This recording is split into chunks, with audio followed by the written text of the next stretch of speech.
হযরত সুলাইমান আলাইহিস সালামকে আমার আল্লাহ পাক রব্বুল আলামিন এমন ক্ষমতা দিয়েছিলেন যে সুলাইমান আলাইহিস সালামকে আমার আল্লাহ পাক রব্বুল আলামিন তখতে সুলাইমানি দান করেছিলেন।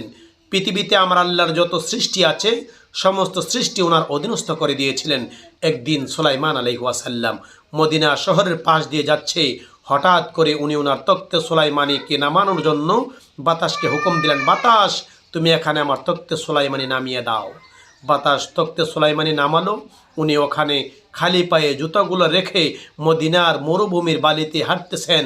ওনার পিছনে যে আলেমগণ ছিল তারা বলতেছেন, হুজুর আপনি একজন বাদশাহ, সমস্ত সৃষ্টি আপনার অধীনে আমার আল্লাহ করে দিয়েছেন, আপনি কেন এখানে খালি পায়ে হাঁটতেছেন?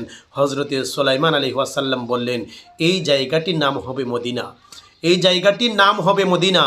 আজ থেকে 3000 বছর পরে এখানে যিনি আসবেন তার নাম হবেন মুহাম্মদুর রাসূলুল্লাহ সাল্লাল্লাহু তাআলা আলাইহি সাল্লাম।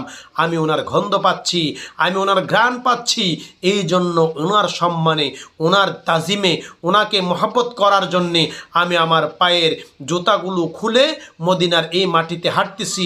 আমি আহলে সুন্নাত ওয়াল জামাতের প্রেমিক যারা, রসুল পাক সাল্লাল্লাহু তাআলা আলাইহি সাল্লামকে ভালোবাসবে যারা, তাদেরকে আমি এই নির্দেশ করতেছি, তোমরা মদিনায় এসে কেহ জুতা পরবা না, খালি পায়ে মদিনায় সায়ের করবা। সুবহানাল্লাহ, সুবহানাল্লাহ, সুবহানাল্লাহ।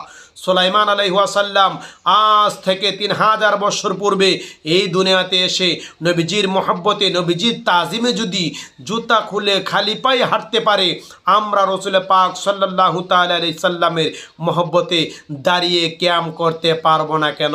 আমাদের মধ্যে কিছু মানুষ আছে যারা ফতোয়া দেয় যে তোমরা কেন নবীজির মহব্বতে দাঁড়িয়ে ক্যাম করো।